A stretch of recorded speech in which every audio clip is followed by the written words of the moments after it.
ಎಲ್ಲರಿಗೂ ನಮಸ್ಕಾರ ಸ್ನೇಹಿತರೆ. ಎಲ್ಲ BPL APL Antyodaya ration card ಬಳಕೆದಾರರಿಗೆ ಇದೀಗ 5 ಹೊಸ ರೂಲ್ಸ್ ಹೊಸ ನಿಯಮ ಜಾರಿಗೆ ಮಾಡುವ ಮೂಲಕ ರೇಷನ್ ಕಾರ್ಡ್ ಬಳಕೆದಾರರಿಗೆ ಬಿಗ್ ಶಾಕ್ ನೀಡಿದೆ.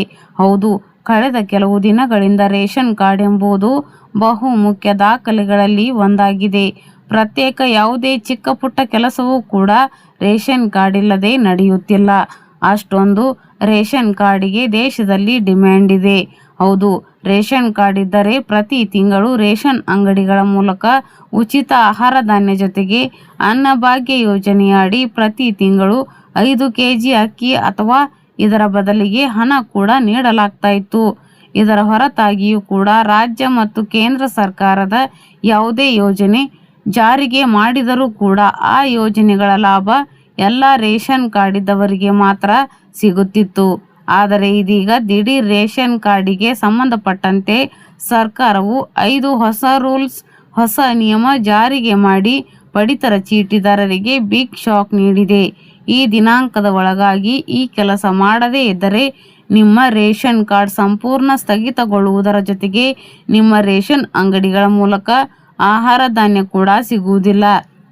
ಹಾಗಾದರೆ ಬನ್ನಿ, ಸರ್ಕಾರ ಬಿಡುಗಡೆ ಮಾಡಿರುವ 5 ಹೊಸ ರೂಲ್ಸ್ ಏನು, ರೇಷನ್ನಲ್ಲಿ ಯಾವೆಲ್ಲ ನಿಯಮಗಳು ಜಾರಿಗೆ ಬರಲಿವೆ ಎಂಬುದರ ಕುರಿತು ಕಂಪ್ಲೀಟ್ ಮಾಹಿತಿ ಈ ವಿಡಿಯೋದಲ್ಲಿ ತಿಳಿಸಿಕೊಟ್ಟಿದ್ದೇವೆ. ಬನ್ನಿ, ನಿಮ್ಮ ಬಳಿಯೂ ಕೂಡ BPL APL ಅಥವಾ ಅಂತ್ಯೋದಯ ರೇಷನ್ ಕಾರ್ಡ್ ಇದ್ದರೆ ಈ ಮಾಹಿತಿ ತಿಳಿದುಕೊಳ್ಳುವುದು ಅತಿ ಅವಶ್ಯಕ.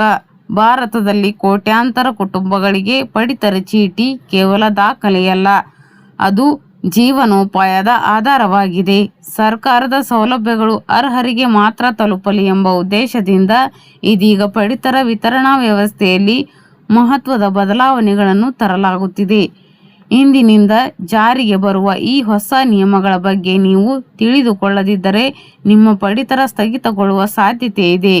ಪಡಿತರ ಚೀಟಿದಾರರು ಗಮನಿಸಬೇಕಾದ ಪ್ರಮುಖ 5 ಬದಲಾವಣೆಗಳು ಇಲ್ಲಿವೆ. ಮೊದಲನೆಯದಾಗಿ KYC. ಈಗ ಕಡ್ಡಾಯ.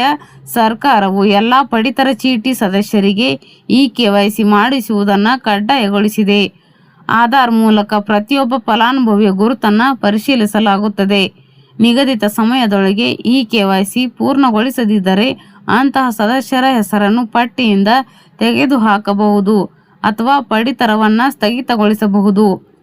ಹತ್ತಿರದ ನ್ಯಾಯಬೆಲೆ ಅಂಗಡಿ ಅಥವಾ CSC ಕೇಂದ್ರಗಳಲ್ಲಿ ಇದನ್ನು ಸುಲಭವಾಗಿ ಮಾಡಿಸಬಹುದು.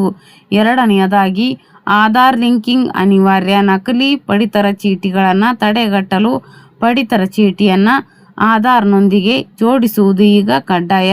ಒಬ್ಬ ವ್ಯಕ್ತಿ ಒಂದಕ್ಕಿಂತ ಹೆಚ್ಚು ಕಾರ್ಡುಗಳ ಲಾಭ ಪಡೆಯುವುದನ್ನು ತಡೆಯಲು ಈ ಕ್ರಮ ಕೈಗೊಳ್ಳಲಾಗಿದೆ.